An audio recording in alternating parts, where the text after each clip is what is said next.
In this video, we are going to test out the brand new 250 series Prado, completely stock, and see what it can do off-road. And we're going to be bringing an off-road icon along for the test. In this video, we're going to test out our brand new 250 series Prado off-road. But to gauge how good it really is, we need something to test it against. So we're going to use this, the 60 series Land Cruiser. So let's see what Toyota's improved in 42 years. Okay, so this is the GX variant of the 250 series Prado. So this is the lowest spec, it's the Povo pack. So there's no diff lock, there's no fancy sway bar disconnect that you get in the Altitude. We literally picked this up yesterday, it's brand new. It's got 400 Ks on the clock of highway driving, so this will be its first time off-road. It does have road tyres on it, which will be a pretty big factor. And there's no lift or anything. So this is as stock as you can get. So I'm pretty keen to see how it goes in its stock form. I'm keen to test out the crawl control and see if it's gimmicky or if it actually works properly. And yeah, I'm excited to see what it can do. Just found the limit right there already. So this is our old 60 Jeff. He's actually practically stock as well. It's only got a few things that are going to really help it off-road. One of those is a 2-inch lift that's been done previously. And it also has 33-inch mud tyres, so it's got way better clearance and way better tyres. It will be a pretty big factor in how this thing can perform off-road. But it is open diffs, there's no LSD, no diff locks, so it's going to be compromised there. And obviously it doesn't have a traction control system or anything like that, no fancy computers.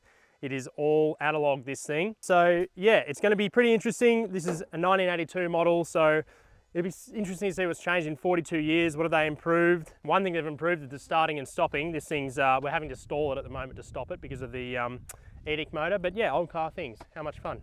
All right, well, let's get onto this local Powerline track and see how they go.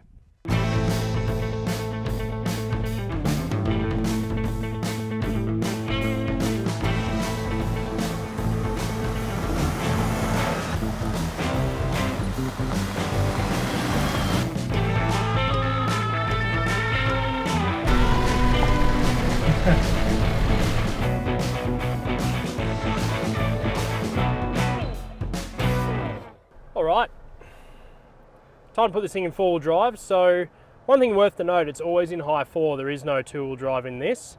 So I've never put this in 4-wheel drive. So push and low 4. Oh, I need to go into neutral. All right, so now we're in low range. We'll see how it goes. All right, this is a very simple, kind of steep little section, nothing much at all. Let's just get up and see how it goes.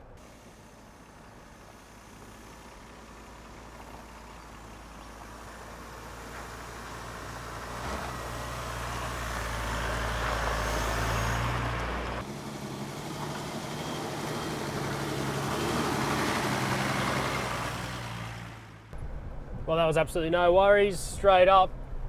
I didn't expect it to stop there, but very nice and controlled. I think the 60 got up probably even a bit easier.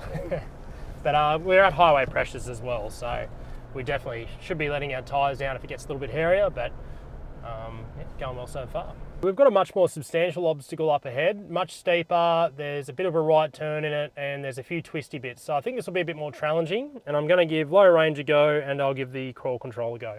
All right, low range is on, crawl control is on, and oh, it's in park, helps if you put it in drive. All right, let's just go up and pick my line. So got to just avoid the deep ruts on one side. Avoid the tree. The cameras, the sensors are telling me I was near an object. So it looks like we've hit a bit of a snag. Okay, I'm gonna have to choose a different line here. I'm gonna have to go straight. So that's where no diff lock. You can really. Alright, not working there. If you, like me, are wondering, wow, this new Prado seems to suck off-road. It's barely doing that relatively simple climb. You'd be wrong, because it's actually the dumb human behind the steering wheel who thought the center diff is locked when low 4 is engaged. Turns out it's not, and you have to press the button manually, which makes sense. Funny thing is, this isn't even the only dumb four-wheel drive mistake we make this video, so stay tuned for the next one. Now we're in this rut. Just got to carefully falling in the rut a bit.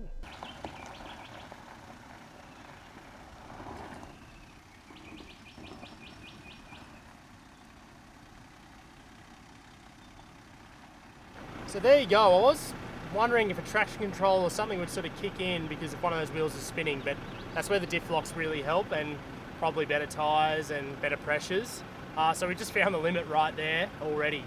But I'm curious. Let's see how the 60 goes on that section. All right, let's try the same line or a similar line in the 60. So what I tried there, Brad, was to the left and then sort of went around to the right.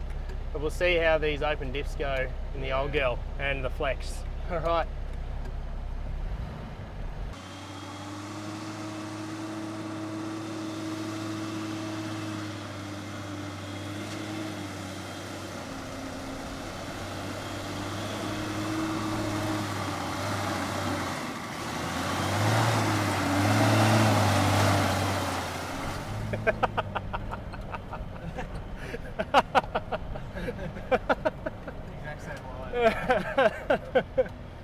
All right, well,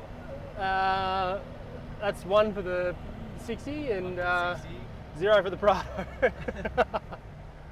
That's funny. Okay, so I've got the crawl control now going downhill and sort of does it for you. It's pretty nice. It's like changing the revs and does feel very controlled.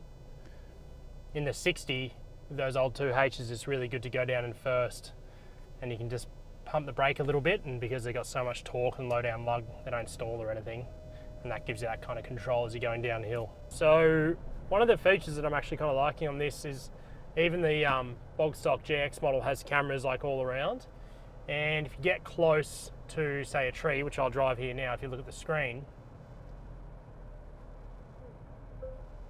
so it tells me that there's a tree, and I mean it's good for rocks and stuff I noticed before when we were driving, so just one of those nice to have sort of features. 60 definitely doesn't have that, but I mean yeah, you just got to be aware of your surroundings anyway, I suppose.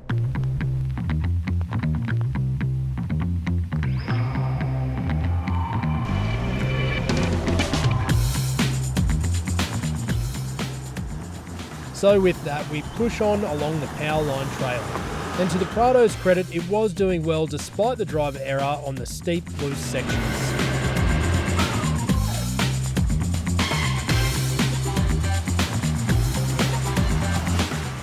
Well, definitely no DPF in the 60. The injectors really need doing on it.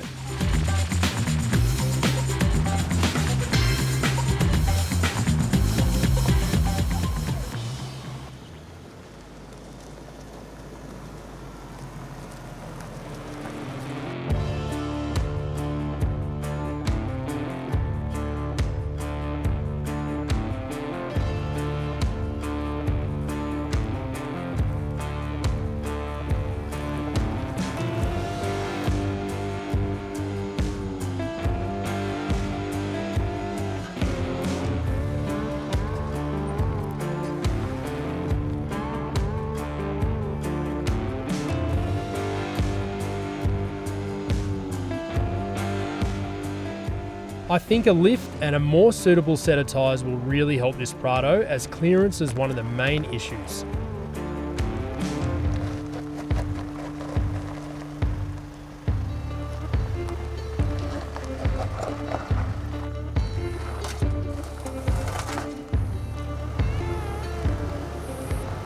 Okay, definitely found the limit of the Prado's clearance there. So this is where the stock suspension is just not high enough for those kind of more rutted sections, and some larger tyres would really help with it as well.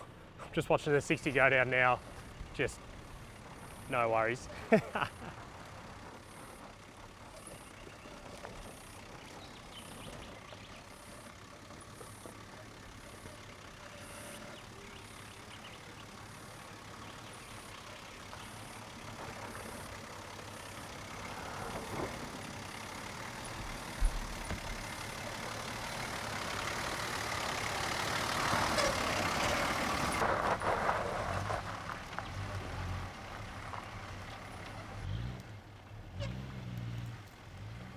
Prado's not doing that. We need a lift. We've found the limit. Found the limit, mate?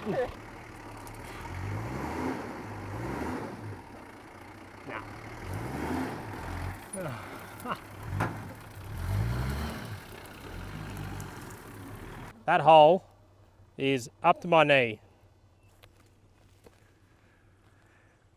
Gotta admit, they got something right with these old rigs. This next mud hole was a firm no from the boss for the new Prado, but the 60 was definitely allowed.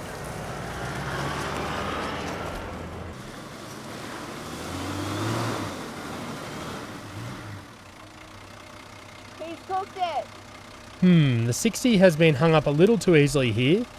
I wonder what could be wrong.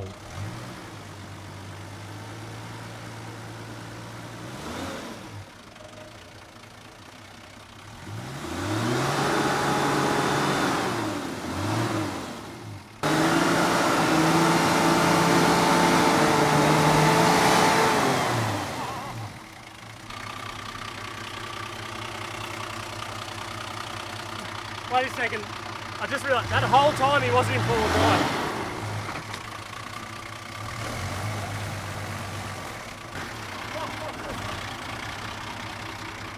He cooked it. I was in two-wheel drive the whole time. For that whole test, Brad was in two-wheel drive and, and he was crawling up things. That wombat hole you went through, I was like, oh, I don't think he's going to get this. Well, you got it in two-wheel drive. Amateurs. Off the hub. Okay, there you go. These two cars compared off-road. It's pretty interesting to see what's changed in 42 years. But on that point, you got to remember, this is built in 1982. So if we were driving around this car for the equivalent amount of years, we'd still be driving it in 2066. I'd be well over 70 years old. And I just don't think this thing's going to be around then. I think it's going to be recycled, some of it in landfill, it's going to be in space components, whereas this thing will be a collector's item. It'll be maybe in my shed, maybe in my kid's shed, maybe my grandkid's shed, who knows.